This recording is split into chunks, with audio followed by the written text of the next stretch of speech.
ఆమెకు క్రేజ్ ఉంది, ఆమె విన్ అయిపోతుంది అని చెప్పి లోపల టెన్షన్. ఇమాన్యుల్ కి ఇన్ని రోజులు ఏంటంటే తనుజక్కను అడ్డం పెట్టుకుని ఉన్నాడు. ఇప్పుడు తనుజక్క ఇంకా ఏం చేయదులే, డాడీ వెళ్ళిపోయాడు కదా, ఇంకా సపోర్ట్ ఉండదు అని చెప్పి అన్నారు. డాడీ వెళ్ళిపోతే ఏముంది, బిగ్ బాస్ లో మమ్మీ ఉంది, మమ్మీ సపోర్ట్ ఉండదు. ఒకవేళ మమ్మీ సపోర్ట్ లేకపోయినా సరే ఫ్యాన్స్ ఫాలోయింగ్ సపోర్ట్ ఉంది నీకు అక్క, నువ్వు రెచ్చిపో అంతే. ఇంకా ఇమాన్యుల్ సీరియల్ ఆర్టిస్ట్ అన్నారు కదా తనుజాని, కరెక్టే అనడం?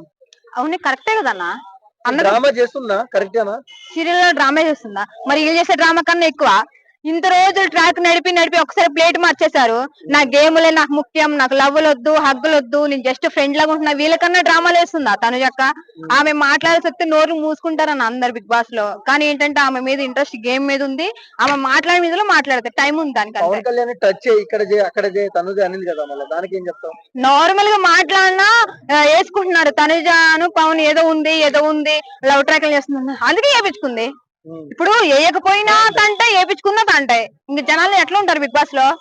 ఇప్పుడు ఒక విషయం అన్నా, మనిషి ఇన్నర్ ఫీలింగ్ ఎట్లా ఉన్నా, పవన్ కళ్యాణ్ ఎట్లా ఉన్నా, తనుజకు మాత్రం క్యారెక్టర్ ఇంపార్టెంట్. ఓకేనా? ఎదుటి పర్సన్ ఎట్లా ఉన్నా సరే తన క్యారెక్టర్ తనకి తెలుసు, అంతే. ఆ బండ గుద్ది మరీ చెప్తున్నా, తనుజక్క క్యారెక్టర్ కి ఎవడు చింపలేడు, అంతే. ఇంకంతే. ఎందుకు తనుజ మీద అంత ఇష్టం ఎందుకు నీకు? ఆమె క్యారెక్టర్ నాకు నచ్చింది, అంతే. ఇప్పుడు ఘనంగా ఉండి సిచ్యువేషన్ బట్టి నే ఫేమస్ అవ్వాలని బిగ్ బాస్ లో ఒక్కొక్క క్యారెక్టర్ చేంజ్, ఓసి వెళ్ళి మార్చేట్టు మార్చేస్తున్నారు అన్న క్యారెక్టర్ మొత్తం. కానీ ఫస్ట్ తనుజకి ఎట్లా ఉందో ఇప్పుడు అట్లాగే ఉంది, అంతే. ఆమె క్యారెక్టర్ నేను యాక్సెప్ట్ చేస్తాను. ఇమాన్యుల్ తనుజ ఇద్దట్లో పేరెవరు అని పేరెవరు? తనుజక్క ఫేర్. రమ్య తనుజ ఇద్దట్లో పేరెవరు అని పేరెవరు? తనుజ ఫేర్ అన్న, ఆమె 100% ఆమె ఫేరు, ఫైనల్ గా వస్తుంది.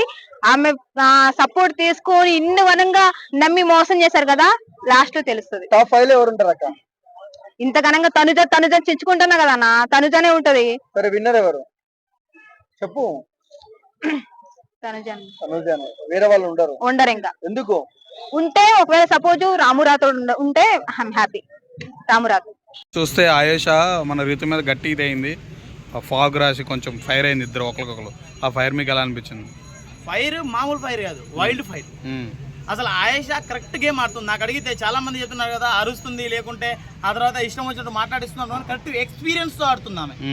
ఖచ్చితంగా తనకు 65 days ఎక్స్పీరియన్స్ ఉంది తమిళ బిగ్ బాస్ లో. ఆ ఎక్స్పీరియన్స్ తోటి వీళ్ళని ఒక ఆట ఆడుకుంటుంది, బ్లాస్ట్ చేస్తుంది ఒక్కొక్కరిని. సో లవ్ ట్రాక్లు నడపడానికి నువ్వు లోపలికి వచ్చావు అన్న మాట అది తీసుకోవచ్చా? అంటే లవ్ ట్రాక్ ఇంత ఆట ఆడుకుని ఇన్ని రోజులు ఎందుకు ఉంది మరి లోపల రీతు? ఖచ్చితంగా లవ్ ట్రాక్ నడిపిస్తుంది బ్రో, నడిపిస్తుంది. దానికే వచ్చావని. నెక్స్ట్ వీక్ లో ఎలిమినేషన్ కి వస్తే మాత్రం ఖచ్చితంగా వెళ్ళిపోయే ఛాన్సెస్ ఎక్కువ. ఇది మనం గుర్తు పెట్టుకోవాల్సిన విషయం ఏంటంటే, ఒకవేళ మాధురి గారు, తర్వాత రీతు చౌదరి, ఆ తర్వాత డిమాండ్ పవన్ వస్తే ఈ ముగ్గురులో ఎవరో ఒకరు వెళ్ళిపోవడమే. అంటే బాండింగ్స్ ని తెంపుకుంటూ వెళ్ళిపోతుంది ఆయేష. ఆయేష రూల్స్ ని కరెక్ట్ గా బిగ్ బాస్ కూడా ఫాలో అవుతున్నాడు అని చెప్పేసి నా ఉద్దేశం. బిగ్ బాస్ బజ్ లో శివాజీ గారు యాంకరింగ్ ఎలా అనిపిస్తుంది అన్న? ఇక బస్ గురించి మనం మాట్లాడుకోవద్దు బ్రో, మనం ఎపిసోడ్ గురించి మాట్లాడుకుందాం. అంటే ఎట్ ఏ టైం ఇక్కడికి వచ్చిన తర్వాత కూడా ఆయన కూడా చాలా కించపరిచినట్టుగా ప్రవర్తిస్తున్నాడని అంటారు బ్రో. లోపల జరిగేది బయట ఏం పోర్ట్రే అవుతుందో అదే చూపిస్తాడు. ఇక బజ్ విషయానికి వస్తే ఏంటంటే, బజ్ లో అక్కడ ఏం జరిగిందో ఇక్కడ అదే మాట్లాడతారు. నేను మాట్లాడే మాటలే ఆయన అక్కడ కూడా చెప్తాడు, కానీ ఆయన అక్కడ ప్రొఫెషనల్ గా చెప్తాడు, ఇక్కడ మనం డిప్రొఫెషనల్ గా చెప్తున్నాం, అంతే తేడా, ఏం లేదంత. సో లాస్ట్ టైం చేసిన వ్యక్తి అర్జున్ బాగుంది, యాంకరింగ్ ఎత్తుంది అంత అనిపిస్తలే అంటున్నారు, మీరేమంటారు? శివాజీ యాంకరింగ్ అంటే చాలా ఇప్పుడు ఆయన్ని ఇప్పుడు నాన్న రేలింగి మామయ్య అని చెప్పేసి బాండింగ్స్ అట్లా చెప్తున్నాడు. కానీ లాస్ట్ టైం ఆయన సీజన్ లో ఉన్నప్పుడు కూడా నైని పవన్ తోటి నాన్న అనే బాండింగ్ తోనే వెళ్ళి, కానీ ఆమె 1 week లో వెళ్ళిపోయింది. అదే బాండింగ్ తో వెళ్తే ఇదే ప్రాబ్లం, 1 week లో కూడా వెళ్ళిపోతుంది. సో ఇదే ప్రేక్షకులు మనం చూస్తున్న లైన్లే మళ్ళీ శివాజీ కూడా అడుగుతున్నాడు. సో బజ్ బోర్ కొట్టట్లేదా? అదే చెప్తున్నా కదా, బజ్ అందుకే బోర్ కొడుతుంది. అందుకే బజ్ గురించి మాట్లాడడం ఆపేస్తే బెటర్ బ్రో అంటున్నా కదా. సో అలాంటప్పుడు ఎందుకు బజ్ అరగంట గంట సేపు ఎందుకు టెలికాస్ట్ చేస్తున్నారు మరి? ఇక వాళ్ళ అది ఏం చేయలేదు, వాళ్ళ టైమింగ్ ఆ పాయింట్ ఆఫ్ లో రేటింగ్ వస్తుంది కోసం, వాళ్ళ టీఆర్పీ రేటింగ్ల కోసం అది చేయడమే తప్ప బజ్ వల్ల ఉపయోగం లేదు. థ్యాంక్స్.